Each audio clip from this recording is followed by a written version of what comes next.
Assalamualaikum warahmatullahi wabarakatuh.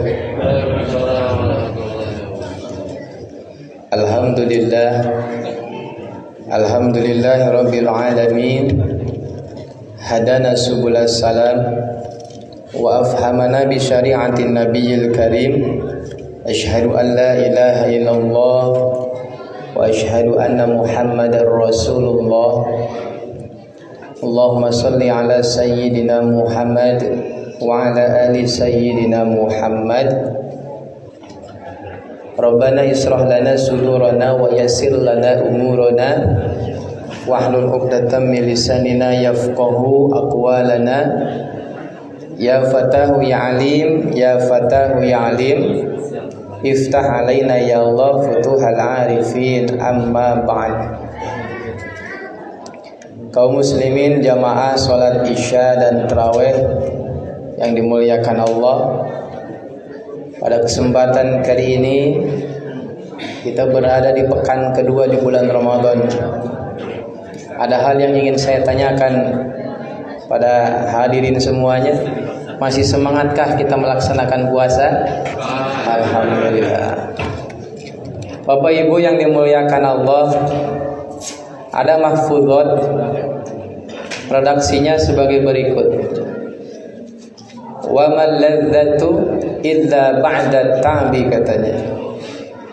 Tidak ada kenikmatan yang hakiki, yang sejati, ya, kecuali diperoleh setelah melewati proses-proses yang cukup panjang. Wa mal ladzatu illa ba'da ta'bi. Nah, artinya adalah Bapak Ibu yang dimuliakan Allah, kalau ada pertanyaan yang kedua misalkan, ya, Bapak Ibu maukah masuk surga? Maka jawabannya pasti mau, ya. Nah, yang menjadi persoalan Bapak Ibu yang dimuliakan Allah, orang ingin masuk surga, orang ingin mendapatkan ridho Allah Subhanahu wa taala, itu harus ada prosesnya. Salah satu di antaranya mesti mengerjakan perintah-perintah Allah. Nah, termasuk puasa ini Bapak Ibu, ya. Walaupun terasa lelah, walaupun terasa lapar di siang hari, insya Allah suatu saat nanti kita akan merasakan kenikmatan yang sejati hasil dari puasa yang saat ini kita kerjakan. Nah, mudah-mudahan semuanya kita yang hadir di sini ketika memasuki 1 Syawal nanti, ya, yang insya Allah beberapa pekan lagi 1 Syawal, tak terasa lebaran lagi, ya. Nah, mudah-mudahan nanti pas masuk 1 Syawal kita semua diangkat derajat oleh Allah Subhanahu wa taala. Sesuai dengan redaksi ini, ya, perintah puasa surat Al-Baqarah itu ayat 183, pada akhir redaksi ayatnya la'alakum tattaqun. Nah, ini output kita diperintahkan puasa saat ini. Mudah-mudahan kelak di 1 Syawal nanti ketakwaan kita semakin meningkat, semakin taat kepada Allah. Amin Allahumma amin ya Allah.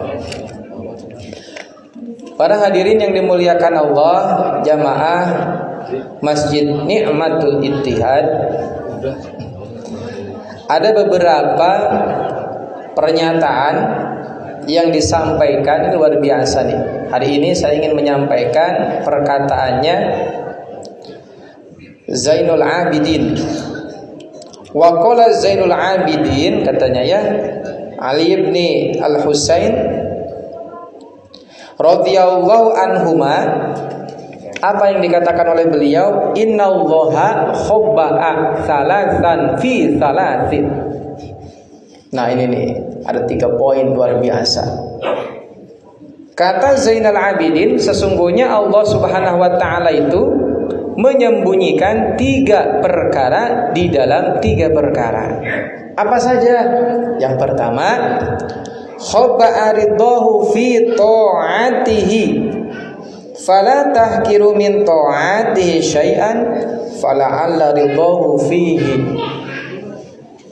Apa artinya? Kata beliau, khabba'a ridhahu fi ta'atihi. Sesungguhnya Allah Subhanahu wa taala menyembunyikan ridhonya di dalam ketaatan seseorang. Fala tahkiru katanya min ta'ati syai'an fala'alla ridhahu fihi. Jangan pernah menyepelekan ketaatan kita kepada Allah Subhanahu wa taala.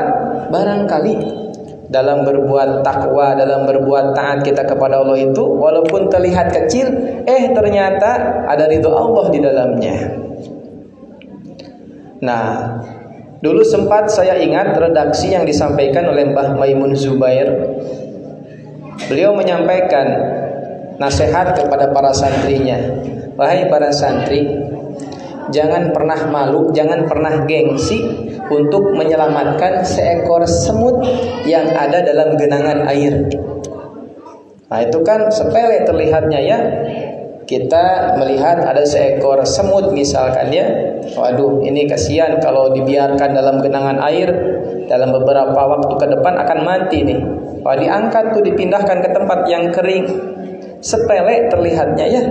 Atau bahkan kita setelah berbuka puasa tadi, kebetulan ada sisa daging tidak dimakan oleh kita. Terbesit dalam pikiran kita, kasihan, barangkali di depan rumah saya ada kucing, saya kasih tuh. Daripada kelaparan saya kasih ini daging pada kucing. Senang tuh makhluk Allah yang itu. Kucingnya senang. Bisa saja gara-gara perbuatan yang sederhana itu Allah ridho kepada kita semua hadirin.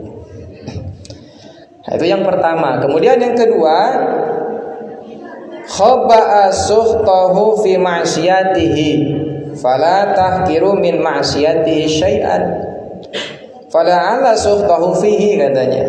Apa artinya? Wahai hadirin semuanya ya, kaum muslimin wal muslimat, ini kata Zainal Abidin yang kedua, poin kedua, jangan pernah menyepelekan kemaksiatan. Sesungguhnya Allah menyembunyikan amarahnya di dalam kemaksiatan seseorang. Artinya begini, jangan sampai kita menyepelekan perbuatan maksiat.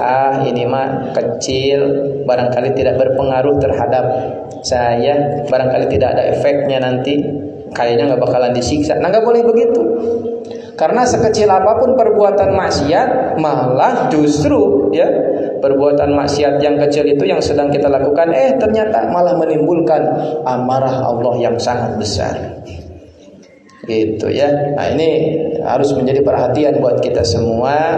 Taat kepada Allah, kerjakan yang sepenuh hati. Kemudian maksiat, yang perbuatan maksiat ya, entah itu yang kecil, yang sedang atau yang besar, kita jauhi semuanya. Karena khawatir kita tidak tahu ya perbuatan maksiat yang mana justru malah di dalamnya ada azab Allah yang sangat besar. Ini poin yang kedua. Kemudian poin yang ketiga, kata Zainal Abidin, wa khabba'a wilayatahu fi khalqihi fala tahkiru min ibadihi ahada fala'allahu waliyullah. Nah, ini yang kedua. Allah Subhanahu yang ketiga, maaf, ini yang ketiga, Allah Subhanahu wa taala menyembunyikan walinya. Wali di sini kekasihnya di antara makhluk-makhluk yang ada di muka bumi ini. Maka jangan pernah kita menyepelekan makhluk Allah yang ada di muka bumi ini. Ini terlihatnya orang biasa-biasa saja. Bebas dong saya semena-mena misalkannya kepada orang tersebut, nggak boleh. Barangkali yang kita ejek, yang kita hina, yang kita perlakukan semena-mena itu, ternyata dia kekasih Allah Subhanahu wa taala. Maaf ya, misal ini kasus sepele di halayak sekitaran kita itu, ada seseorang yang memiliki pembantu misalnya ya. Ini majikannya luar biasa, memperlakukan pembantunya semena-mena. Ayo terus disuruh sampai-sampai kelelahan. Nah, padahal itu si pembantu ternyata setiap saatnya taat kepada majikan, dan bahkan tanpa sepengetahuan kita, ternyata ini orang rajin ibadah kepada Allah. Tersakiti hatinya, kemudian berdoa kepada Allah, dan ini termasuk orang-orang yang terzalimi. Itu doanya ada peluang dijabah oleh Allah. Hati-hati hadirin yang dimuliakan Allah. Nah, ini terkait bergaul kita dengan sesama makhluk, ya harus hati-hati. Kita nggak tahu ini mana nih kira-kira di antara manusia-manusia yang ada di muka bumi ini, barangkali ada waliullah di antara manusia yang ada di sekitaran kita. Kemudian jamaah yang dimuliakan Allah, terkait perhatian kita terhadap sesama makhluk itu, ini saya teringat salah satu hadis yang terdapat dalam sebuah kitab, yakni Nasaihul Ibad karangan Al-Imam Nawawi Al-Jawi, hadis yang kedua itu ya. Di halaman-halaman awal itu saya baca redaksinya. Hadisnya adalah Ar-Rahimuna yarhamuhumur Rahman, katanya. Irhamu man fil ardi yarhamkum man fis sama. Wah, ini luar biasa. Keterangannya adalah, atau maksudnya artinya adalah Ar-Rahimuna yarhamuhumur Rahman. Orang-orang yang berbuat kasih sayang akan disayangi oleh Zat yang Ar-Rahman, atau akan disayangi oleh Allah Subhanahu wa taala. Kemudian instruksinya irhamu man fil ardi yarhamkum man fis sama. Sayangilah makhluk-makhluk yang ada di bumi, maka Allah akan instruksikan makhluk-makhluk yang ada di langit untuk menyayangi orang itu. Nah, ini ya Bapak Ibu yang dimuliakan Allah, kita kasihi, kita sayangi sesama manusia misalkan ya. Bahkan bukan hanya sekedar sesama manusia saja. Ya, kita menyayangi hewan, kita menyayangi tumbuhan, itu bisa mendatangkan rahmat Allah ternyata. Bahkan gak nanggung-nanggung, balasannya Allah instruksikan tuh ya, makhluk-makhluk yang ada di langit. Gak kebayang, satu malaikat saja ya menyayangi kita, mendoakan kita kepada Allah, doanya diijabah. Apalagi kalau semuanya diinstruksikan sama Allah. Hei para malaikat Allah, kasih sayangilah dia, karena dia sudah menyayangi makhluk-makhlukku yang ada di bumi. Insya Allah selamat dunia dan akhirat. Nah itu ya Bapak Ibu yang dimuliakan Allah, mari kita sama-sama di bulan suci Ramadan ini untuk meningkatkan kualitas ibadah kita kepada Allah, kemudian ibadah kita sesama manusia atau sesama makhluk Allah yang lainnya, mari kita tingkatkan. Kasih sayang kita terhadap sesama, terhadap makhluk Allah yang lainnya, mari kita tingkatkan. Jangan hanya di bulan Ramadan saja ya. Setiap sore yang saya perhatikan itu banyak orang yang berbondong-bondong bagi takjil ya, itu luar biasa. Dan kalau bisa diimplementasikan pada bulan-bulan pasca Ramadan. Barangkali itu yang dapat saya sampaikan. Mudah-mudahan Allah mengangkat derajat kita, Allah memberikan keistiqomahan pada kita semua, sehingga kita semua dapat melaksanakan perintah Allah dengan baik. Amin Allahumma amin. Terima kasih. Assalamualaikum warahmatullahi wabarakatuh.